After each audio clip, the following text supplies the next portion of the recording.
This is Clapham Station, and it's clear to see why it's been voted the worst in Britain. There's no waiting room, ticket hall or seats on the platform. Station staff and a ticket office don't exist. There is one thing in evidence though: dilapidation and filth.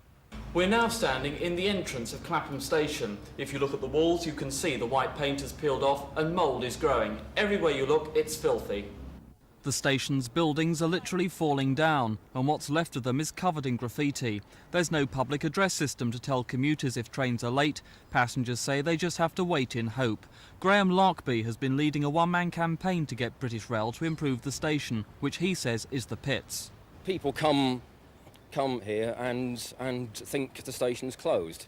It looks a semi-derelict wreck. Other passengers who use the station agree. It's possibly the nastiest station in London. What particularly is wrong with it? Well, it's virtually derelict. It's got no seats. The lighting is poor. There's no staff. You can see the state of the what such buildings as there are. I mean, it's just dreadful conditions for passengers to have to travel under.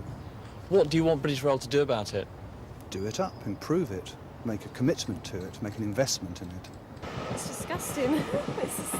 It's a wreck. My dad works for BR and he uses this and he even thinks it's a bit of a state. What in particular is wrong with it? Well, there's no one at the station. I don't like coming here because I'm on my own. That's why I won't come home for night on it.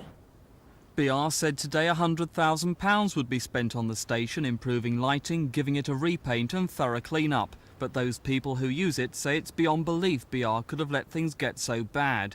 The station is also to get a new name, High Street Clapham, to give it a fresh start and encourage more people to use it. But there's another problem BR will have to try and solve. The tiny entrance is so well hidden in a side street, it's surprising any new commuter would be able to find it. This is Mike Pearce at Britain's worst railway station for Thames News.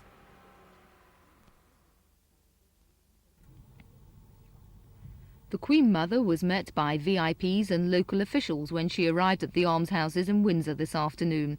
There was a bouquet of flowers for the Queen Mum from one of the almshouses' trustees, 91-year-old Doris Butler. The almshouses were originally built in 1862 by the church for the poor and elderly. 120 years on, they're home for some of the town's old folk and have just undergone a £670,000 refurbishment. Today, the Queen Mother saw some of the results.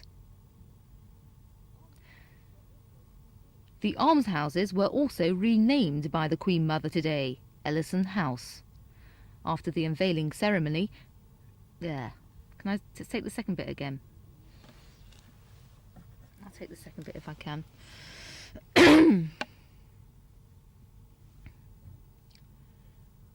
You still running? Oh. The almshouses were also renamed by the Queen Mother today, Ellison House. After the unveiling ceremony, there was time for Her Majesty to view the landscape gardens, stopping to admire the flower beds enjoyed by the elderly residents here. Later, the Queen Mother visited some almshouse residents. Other elderly residents were clearly delighted to catch a glimpse of the Queen Mother before she left for afternoon tea. Hazel Westwood, Windsor, Thames News.